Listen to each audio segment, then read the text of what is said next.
Ja, herzlich willkommen, liebe Freunde. Einen schönen guten Morgen heute aus Beuerberg mit einem wunderschönen Mercedes 320 Cabriolet A aus dem Baujahr 1938. Weil das sowas Seltenes, Schönes ist, haben wir gedacht, den fahren wir nochmal. Den haben wir ja schon mal gemacht, eine Anmoderation. Dann ist uns zu der Zeit, als das passiert ist, leider von der Zylinderkopf kaputt gegangen. Jetzt läuft die Maschine astrein, das ist alles top restauriert. Also das ist ein ganz, ganz besonderes Auto. Es gibt echte davon, nur sehr, sehr wenige. Der Wagen ist aus dem Baujahr 1938, hat 78 PS und wiegt fast 2 Tonnen. Ich meine, der ist durch seine Form einer der schönsten Mercedes überhaupt. Gab er dann bloß noch den großen Bruder, das war der 540a. Das hier, wie gesagt, ist ein 3,2 Liter Motor mit 78 PS. Knapp 2 Tonnen und Auto ist gebaut worden im Werk Mannheim, nicht in Sindelfingen. Gab diese Dreierreihe wie 320, dann gab es ein Cabrio A, das kann ich euch übrigens mal zeigen. Das ist auch das, was dieses Auto so schön macht. Der hat nur 2 Sitze und 2 Türen. Es gab dann noch ein B-Cabrio, die hatten hier 2 Fenster, also die haben dann so ausgesehen, aber die hatten nicht mehr diese wunderschöne, elegante Form, hatten praktisch hinten eine Bank. Hier ist auch eine kleine Bank hinten drin, aber die ist relativ klein, aber man kann also für heutige Verhältnisse da trotzdem drin sitzen. Also wenigstens eine Person kann da gut mitfahren oder eben auch 2 Kinder. Aber das hier ist halt ein A-Cabrio und der Wagen ist vor fast 35 Jahren restauriert worden und befindet sich immer noch in diesem wirklich fantastisch wunderschönen Zustand. Jetzt werden wir euch mal zeigen, wie so ein tolles Vorkriegs-Cabriolet sich fährt. Also, auf geht's!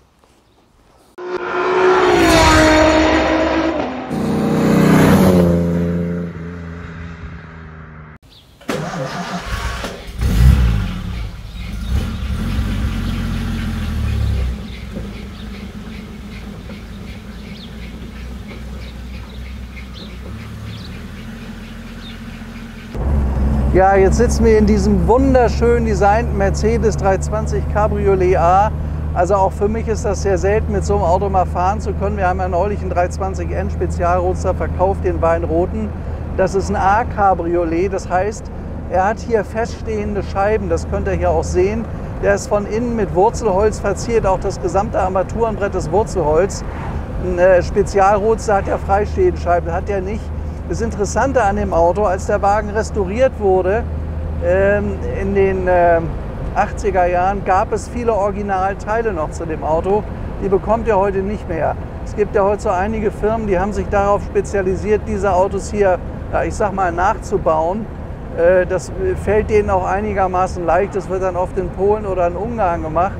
Aber über die Echtheit der Autos und über die Echtheit der Teile kann man also wirklich streiten. Sieht halt schön aus, glänzt schön, aber bei so einem Auto ist es wichtig, dass man Original Daimler-Benz, Original Mercedes haben muss.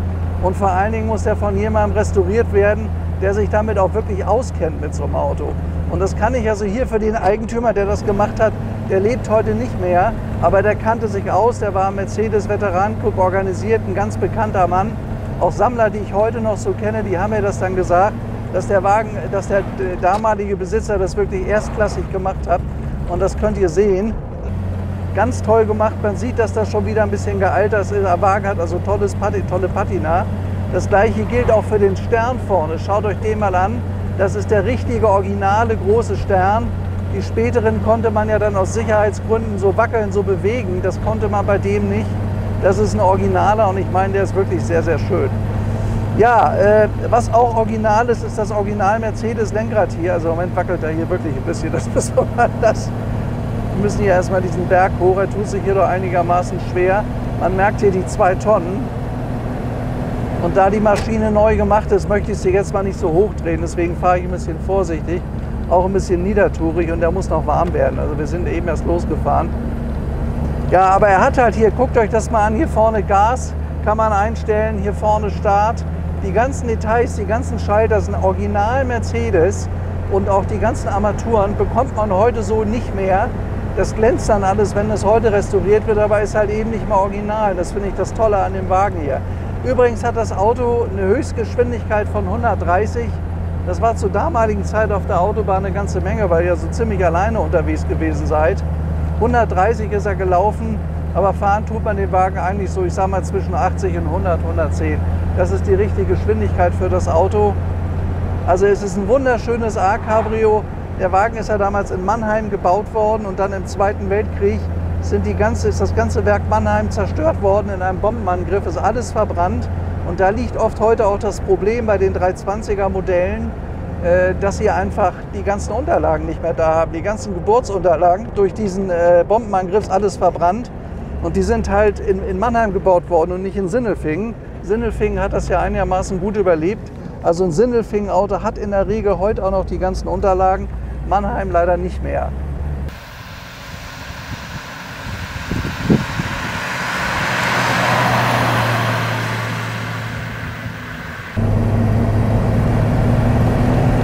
Aber jetzt fährt er schön. Ich kann das ja vergleichen mit dem... Er hat eine wunderschöne Mittelschaltung hier. Man hat ja dann in den 50er Jahren ist man wieder übergegangen zu der Lenkradschaltung und später dann doch wieder Mittelschaltung, weil es einfach bequemer ist. Aber er fährt wirklich wunderschön. Also man muss wissen, er hat Trommelbremsen. Damals gab es noch keine Scheibenbremsen. 1938 war das noch nicht möglich. Also er hat auch noch nicht so ganz den gerade Auslauf, ist halt ein echter Vorkriegs-Oldtimer. Die Autos werden heute gehandelt, je nach Zustand, ich sag mal um 500.000 € plus minus.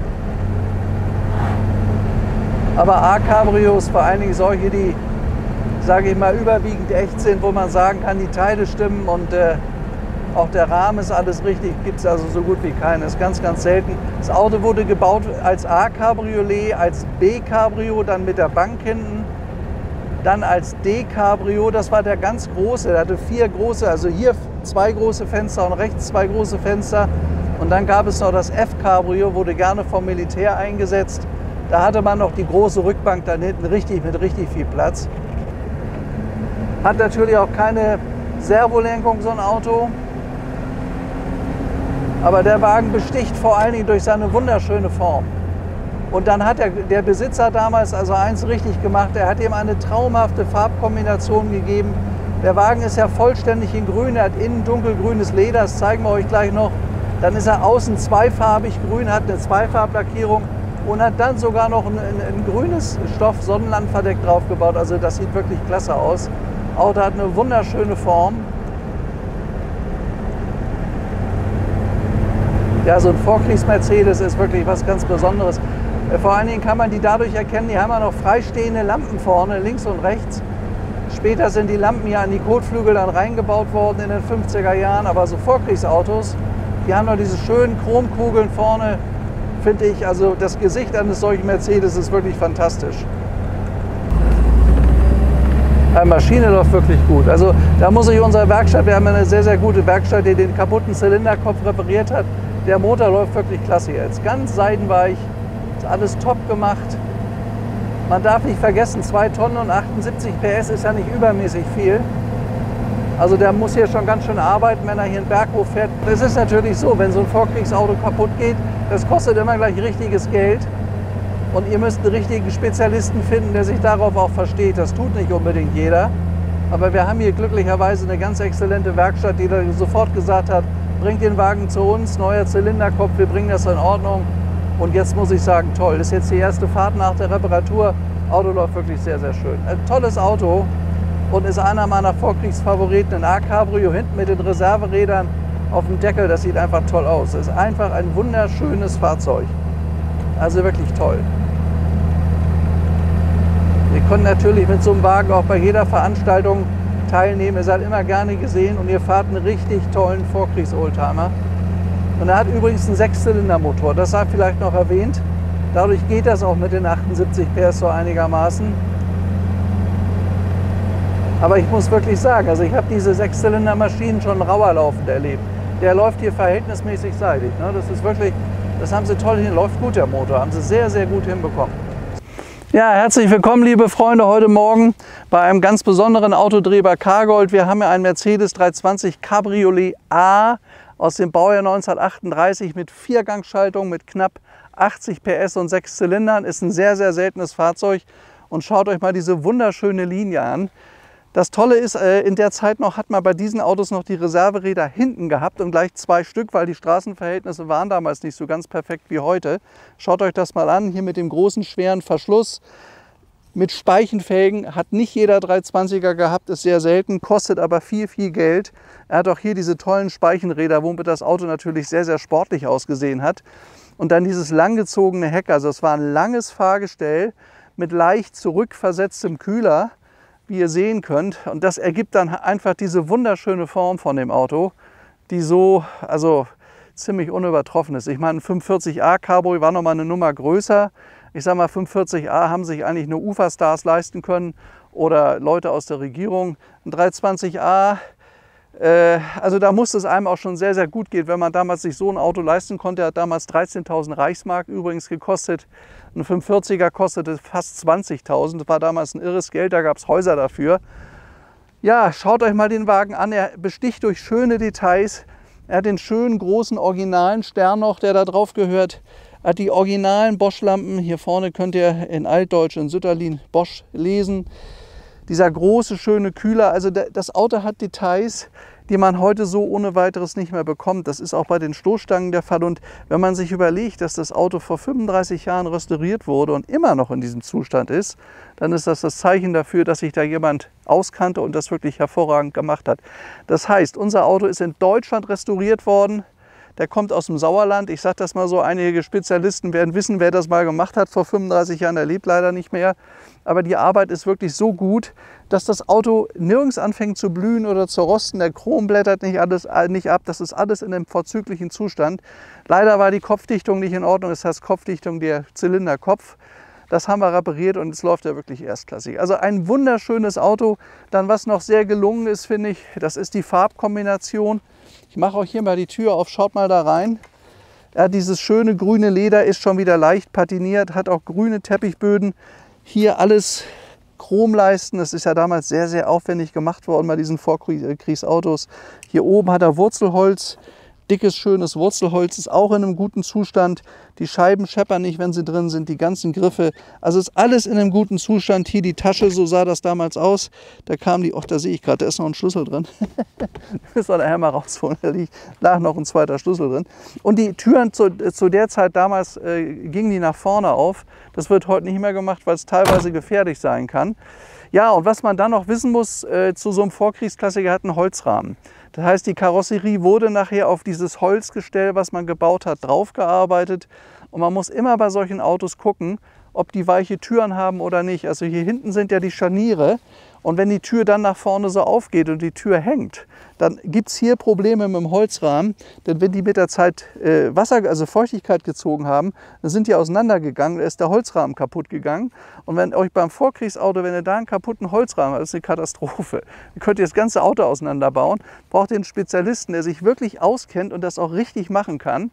Und das kostet halt fürchterlich viel Geld und es dauert 2-3 Jahre. Also lang dauert eine Restaurierung und ist das Tolle bei unserem Auto. Reinsetzen, losfahren. Der ist wirklich in einem fantastischen Zustand und ich finde, der hat hier eine Linie, die ist einfach irre schön.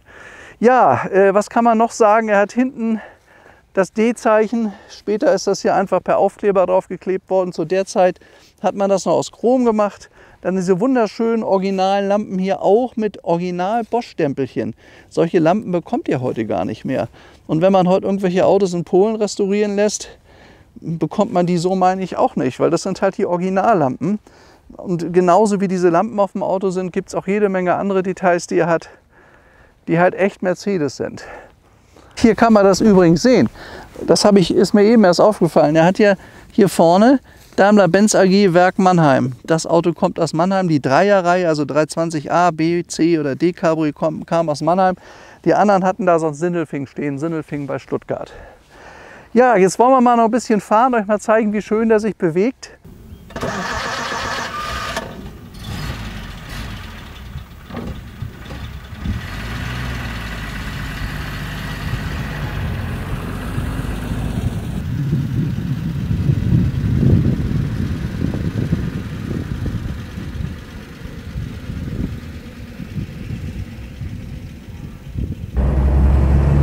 Ja, also vielleicht noch mal ganz kurz hier bei unserem schönen Mercedes 320 die Armaturen erklärt. Schaut mal hier vorne, das ist Kraftstoff, Öldruck für die Maschine, das ist die Wassertemperatur und hier ist der Tachometer. Zu der Zeit waren die noch vollkommen andersrum. War auch produziert von der Firma VDO, könnt ihr hier oben sehen. sind dann original bei Mercedes so konfiguriert worden, also von 0 bis 160 und Höchstgeschwindigkeit war ungefähr 130. Kann man hier auch an den Markierungen schon erkennen, zweite Gang, dritte Gang, vierte Gang. Mehr konnte der nicht fahren. Hier rechts ist die Uhr, hier drüben eine wunderschöne große Uhr. Alles in ganz feinem, edlem Perlmutt gehalten. Finde ich toll, dass das auch so alt noch gelassen wurde. Ich glaube, von dem Auto sind sehr viele Originalteile wieder verbaut worden, die er bei der Produktion auch hatte. Dann hat er hier vorne das Licht, Licht ist hier und da ist der Blinker rechts, links, hier vorne. So war das damals. Das ist das Armaturenbrett gewesen eines Mercedes 320 aus dem Baujahr 1938. Also wenn man sich jetzt die Zeit damals vorstellt, mit so einem tollen Mercedes unterwegs gewesen zu sein, das war schon was ganz Besonderes. Also wirklich, macht auch wirklich Spaß, den Wagen zu fahren. Man muss aber sagen, also es braucht Aufmerksamkeit, man kann sich nicht ablenken lassen beim Fahren, das sollte man nicht tun. Den muss man immer gut hier im Griff halten. Er hat nicht ganz den geraden Auslauf wie die Nachkriegsautos, aber sonst Technik, Bremse, Motor geht alles astrein. Aber es braucht ein bisschen mehr Muskeleinsatz und es braucht doppelt so viel Aufmerksamkeit. Man muss halt vorsichtig fahren mit so einem Auto. Sonst sind die Straßen bei uns ja auch alle nicht allzu groß und nicht allzu breit. Also wenn ihr mit dem auf die Autobahn geht und schön 100, 110 fahrt, ist das natürlich überhaupt kein Problem. Das macht er vorzüglich. Gar kein Thema mit dem Auto. Motorbremse geht, normale Bremse geht auch. Hier vorne war ein Aschenbecher. Früher hat man ja auch geraucht. Scheint mir auch alles original. Und was ganz Nettes bei dem Auto, er hat 3 kleine Scheibenwischer. Er hat eine sehr, sehr kleine, elegante Scheibe. Damit 2 Scheibenwischern, das wäre nicht gegangen, also haben sie 3 drauf gebaut. Das ist ziemlich selten, das haben die meisten Autos so nicht. So, mal hoffen, dass wir hier ohne weiteres Auskuppeln auf die Straße kommen. Ja.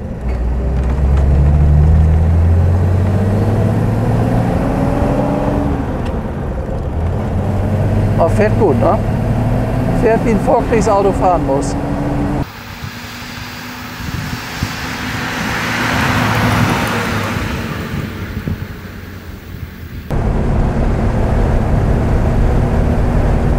Er läuft wunderschön über die Landstraße, also wirklich toll.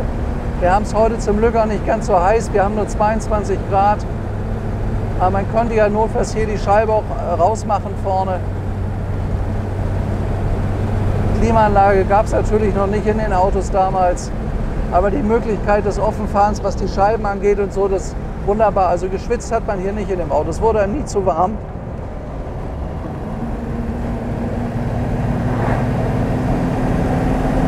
Ah, läuft schön.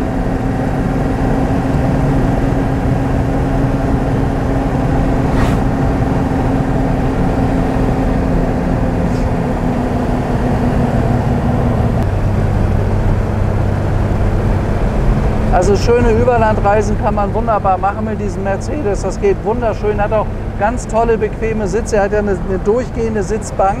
Die ist zwar hier unterteilt, aber es können hier vorne eigentlich 3 Leute sitzen. Das müsste gehen. Also wenn die 3 natürlich nicht ganz so groß sind, das ist klar. Das passt das natürlich nicht.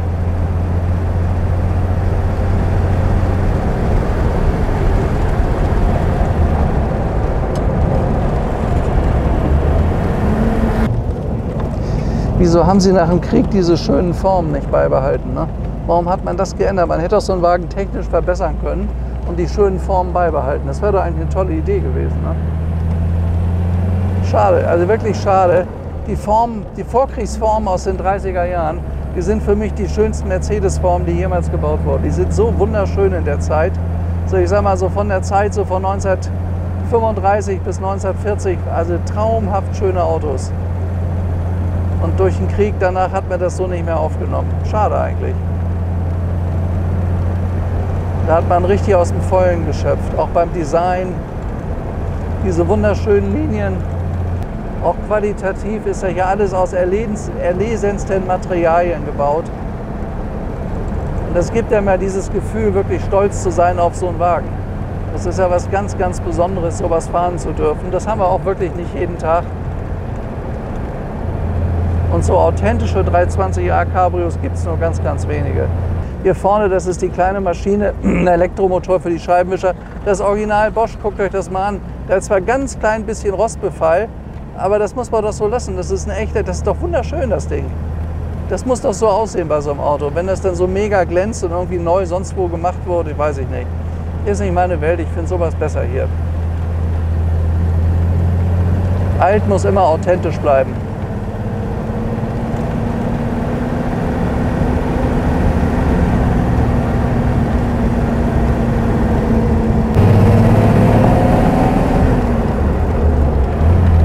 Ja, schöne Fahrt, schönes Wetter, tolles Auto. Könnt ihr sehen. Es funktioniert alles wunderbar bei unserem 320er. Auto ist ja nur wenige Jahre gebaut worden. Und ich meine, von diesen Fahrgestellen überhaupt, da gab es Limousinen und verschiedene Art von Cabrios, sind 5080 Fahrgestelle gebaut worden. Und das seltenste war hier das A-Cabrio, nur ganz wenige 100. Und das halt eben alles im Werk Mannheim, steht da vorne links auf dem Auto, habt ihr gesehen vorhin.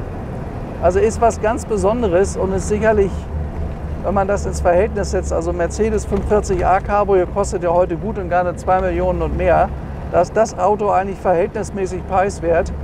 Ist natürlich nochmal ein Unterschied zwischen einem 540 Kompressor Mercedes und zwischen einem normalen 320a. Aber man hat hier auch eine Riesenfreude. Es ist eine sehr gute Geldanlage. Die Autos, die sind ganz wertstabil. Ihr müsst halt immer nur gucken, wenn ihr euch so einen Wagen mal kauft, wie echt ist das Auto? Wie viele Originalteile sind verbaut? Ist alles richtig gemacht technisch? Macht eine lange Probefahrt mit so einem Auto? Sind da Leute dran gewesen, die sich wirklich ausgekannt haben? Es gibt ja in der Szene einige absolute Referenzbetriebe, die wirklich genau wissen, was sie machen. Geht zu so einem Betrieb, untersucht das dort und holt euch vielleicht noch einen Typreferenten. Sowas gibt es ja für jedes Mercedes-Modell. Die kennen sich dann immer am besten aus. Und wenn ihr euch darum kümmert, seid ihr sicher, dass ihr einen guten Wagen kauft. Also unser Auto ist wunderschön authentisch. Der ist so, wie so ein Vorkriegs-Oldtimer wirklich sein muss. Und also ich bin wirklich überzeugt von dem Auto. Fährt sich sehr, sehr schön. Ist natürlich kein Rennwagen, dürft ihr nie vergessen. Also hier zackig 180 fahren, das geht nicht mit so einem Wagen. Auf 1000 Meter, da sind wir wieder in Beuerberg. Dann werden wir euch noch ein paar schöne Details zeigen vom Auto. Dann zeigen wir euch auch mal, wie der offen dasteht. In den 30er Jahren war ja Offenfahren das Nonplusultra. In den 20er Jahren sowieso.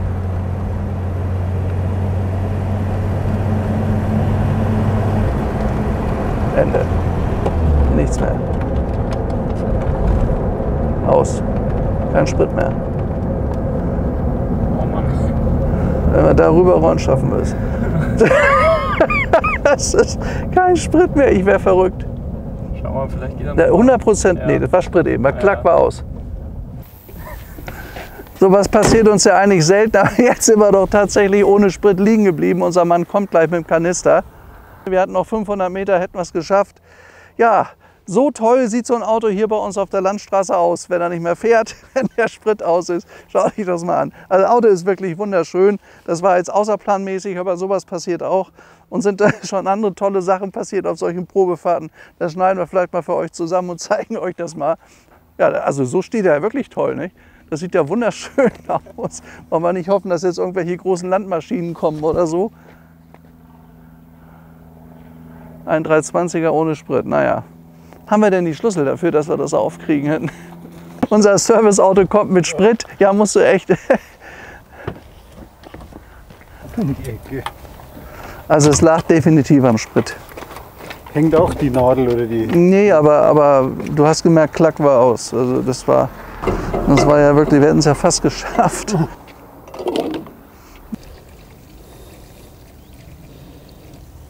Ja, das muss reichen, ne? Mal gucken. Ja, alles klar.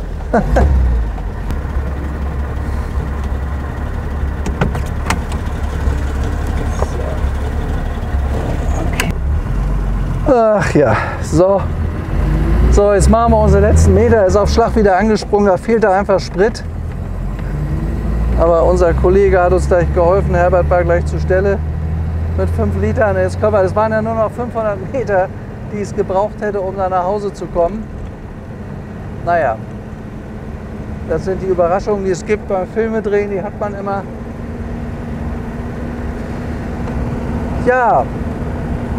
Wenn ihr Fragen habt zum Mercedes 320, wir sind da ganz gut vernetzt. Wir kennen mehrere solcher Autos, auch einige Sammler.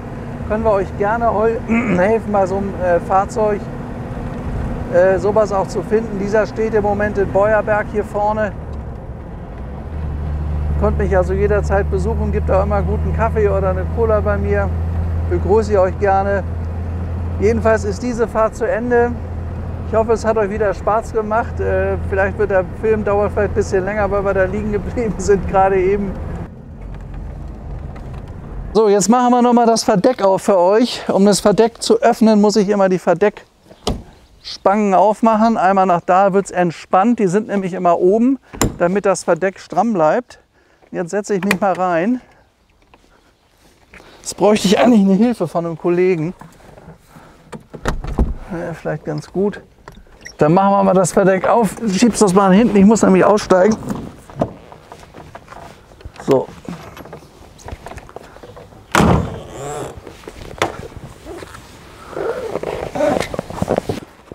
Das ist die dunkelgrüne, maßgeschneiderte Persenning für unser Mercedes 320. Nee, andersrum. Das ist Profis bei der Arbeit. Oh, oh, oh. Hinten zuerst rüber. So. Jetzt muss man da drunter zuknüpfen. Unter dem Bügel, das sind ja die Sturmbügel. Ja. Naja. Ja. So. So sieht ein Mercedes 320 offen aus. Mit aufliegendem Verdeck. Hat er natürlich noch mal eine ganz andere Form. Aber nicht weniger schön. Halt eben vollkommen anders. Übrigens ganz interessant, ich kann euch das mal zeigen. Schaut euch das mal an hier vorne, da konnte man sitzen, da die Füße rein tun hier vorne. Also eine Person konnte da gut mitfahren oder halt eben wirklich eine Menge Gepäck. Also es ist ein Auto gewesen für 2 Personen, maximal 3 Personen, gut zu reisen. Fragt sich wahrscheinlich jeder nach dem Kofferraum. Wenn man die öffnet, geht das hoch und da könnt ihr da Koffer und so weiter reinschieben und da ist ja hier auch noch genügend Platz auf der Bank. Wenn ihr mal Anregungen habt oder auch ein paar neue tolle Autos für uns wisst oder kennt, bietet mir die gerne an. Ich habe da immer großes Interesse dran. Ich verabschiede mich. Alles Gute, euer Stefan Luftschütz. Bleibt gesund. Bis zum nächsten Mal. Tschüss.